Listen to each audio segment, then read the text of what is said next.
Hello, Gavin Hoey here with another Photoshop tutorial. This week I'm going to show you how you can wrap a texture or a pattern around an object. So this is the picture we're hopefully going to end up with, or something vaguely similar to it. It's a picture of my hand and I've wrapped a Union Jack around it. So how do we do that? Well, let's go right back to the beginning. I've got the first images that I used here. This is a picture of my hand, of course, and I've cut it out from the background just to save a bit of time. Now, I've also got a picture of a Union Jack. It's just a straightforward graphic, nothing clever. So we're going to get a move tool and we'll drag the hand and drop it onto the Union Jack, like so. Okay, we can close the hand down, we don't need it anymore. But you can see it's kind of floating in the air, so we need to do a bit of repositioning with this, and for that I'm going to use Free Transform and just drag it and put it in the right place. Now, it's important that you get this positioned where you'd like it to end up, right at the beginning, because it's not something you can change later on, so you've got to be happy with it now. Okay, so I'm happy with that, that's in the right place. So how do we wrap this Union Jack around the hand? Well, we're going to use one of Photoshop's oldest filters, and you'll find it under Filter and Distort and Displace. Now, the Displace filter has to be, without question, the least intuitive and least helpful filter inside of Photoshop, and there's a lot of competition for that prize, but I reckon this one wins, because when you load it up you get this little box here which really doesn't tell you anything, and then if you click OK it asks you to load a displacement map. Now, what on earth are displacement maps and how do you load them? Okay, well, let's cancel that and go back to the beginning, because we need to do a bit of work to produce a displacement map. And what the displacement map does is to bend, in our case the Union Jack, into the shape and contours of the object, in our case my hand. Right, so let's close down the Union Jack layer, we don't need that for now, so we're only having the object, my hand, visible. Now we really need a black and white version of this, so let's get rid of the colour, Image, Adjustments and Desaturate.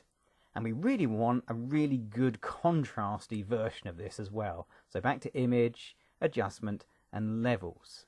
Because what the displacement map does is to look at the tones in the picture. So where it finds a good black, it'll push the pixels in one direction. Where it finds a good white, it'll push the pixels in another. And where it finds a mid-grey, it'll leave them untouched. So if we bump up the contrast, we can get rid of that sort of greyish tone to the hand and have an image that has a lot more contrast in it, like so. So now we have some really deep blacks, some really bright whites, and not that many grey tones.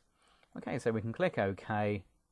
And there's one last thing we need to do to this map as well, and that's go back to Filter, choose Blur and Gaussian Blur. Because at the moment it's a dead sharp image, and that's fine, but it does tend to make your distorted image, your flag in my case, look a little bit sort of jaggedy.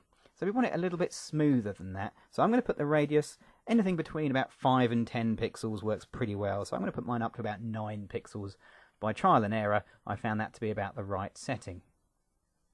Right, now we need to save this. So we'll go to File, choose Save As, and call it something other than the current name. I like to call mine Map, so I know exactly what this is. This is going to be a displacement map. And save it somewhere that you're going to remember where it is. Okay, that's fine. Right, so that's made the displacement map. Let's go back to our layers, and we're going to go for undo a few steps. So we're going to step backwards, edit, step backwards again, until we get back to the hand the way it was before we started fiddling with it. Now we're also going to make a copy of that Union Jack by making a copy of the layer and popping it at the top above the hand and turning it on. So let's go up to Filter, back to Distort and back to Displace. So we're ready to displace this Union Jack. Now we get down to the scale, horizontal and vertical. The default settings are 10 on each. Basically, the bigger the numbers you put in here, the more effect the displacement map will have. So the more it'll push the pixels out of the way. Now, there are no hard and fast rules with this. Depends on the texture you're using and the object you're trying to wrap around. Now, I find around about 25 works a little bit better than 10. And I find that a good place to start. Basically, when you apply this map, if you find the effect is too strong, lower the numbers. If the effect is too weak, raise the numbers. Pretty simple, really. Click OK, and it'll ask you to load the displacement map. Now here it is. I called it map, so I can find it again, and click open. And away it goes. And it distorts the object, or the shape, in our case the Union Jack, and it's all gone sort of squidgy and, well, frankly, just a little bit weird. So how do we get this to wrap over the hand now? Well, our hand is still there. I'm going to load this up as a selection. You could use the magic wand and just select the no pixel area. I'm just going to hold Control or Command on the Mac and click the layer thumbnail, and that loads in a selection. Okay, come back to our distorted flag. I'm going to put a layer mask on there by clicking the layer mask icon, and there you go. It just chops out the bits we don't need, and now it's in the shape of my hand. To get these two layers to work well, we need to change the blend modes. Currently the blend mode is set to normal. There's a few you might want to try. Multiply is pretty successful most of the time, but sometimes, and in this case I find it's just a little bit on the dark side. So I'm going to try overlay instead, and I find that works for me a little bit better. So that's the basic technique done, and if we have a good close look at the hand itself, we can see how the Union Jack has been twisted and distorted so it fits in better with the contours of the hand. It's not overly convincing yet. We just need to do a little bit more work. First thing I'm going to do is drop the opacity down to about 70–80%, somewhere like that, so we can see a bit more of the hand coming back through. I'm also going to go up to Filter and choose Blur and Gaussian Blur. Because this flag doesn't have any texture, it's just a graphic, we're going to get the texture from the hand, and we're going to blur it ever so slightly, just a few pixels, just so it blends in. Now it does help, of course, to work on the actual image and not the layer mask. Whoopsie, nearly made a mistake. Let's try that again. Gaussian Blur, there we are, now it's actually working. Okay, and we'll just blend that in like so.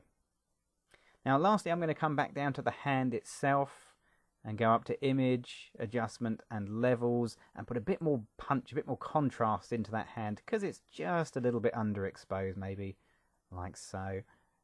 There you go. Great, okay, so that's now working really well. Let's just zoom in a little bit. Yeah, you can now start to see that that bends with the contours of the hands. It's picking up all the little bends and twists in the skin there. That's looking really good indeed. So now all I need to do is just put it onto a new background, and because I've had various comments in the past saying, well, we don't see how you do the background, I'll show you how I did this one. So I've still got my original background Union Jack, and I'm going to put a new empty layer and put it just above the Union Jack and fill that with white. So change my foreground color to white, edit and fill it with the foreground color. Now, so we can see a little bit of that flag in the background, I'm just going to get the eraser tool, get a nice big huge eraser brush and chop a little hole like so, and you get a sort of center spot clear effect. Finally, working on the bottom flag, I'm just going to go back to Filter, Blur and Gaussian Blur, just to blur the flag out of focus like so, so we get a sort of sense of depth of field there. Lovely, there you go. And for a final touch, I think we'll just do a bit of edit and free transform, and we'll stretch that flag out so it's not exactly in register with the hand. Perfect.